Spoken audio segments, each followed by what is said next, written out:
Magandang araw mga katits. Pakikita ko tong marker na kakukit sa malaking bato. Bilog yan. Klaro-klaro. Diyan banda, naka west to 70 yan. Bakasimhot S90. Pag ganitong setup, naka wall type yan. Yan, klaro-klaro. May isang dot. Maghagilap ka nito.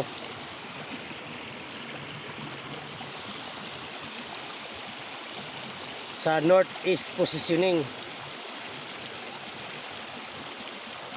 Dito mismo ang target. Ito, marker yan. Ganyan, nature yan. Ito, legit to na marker. Ganitong setup mga katiits. May kumpas naman tayo.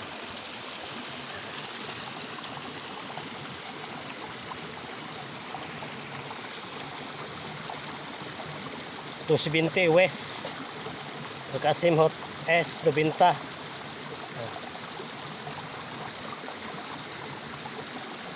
30 degrees. Dito na mismo ang load. Diyan mismo. Banda. Pero mahirap to tapuin bodies dahil nasa gitna ng ilog. Thank you for watching mga katiits.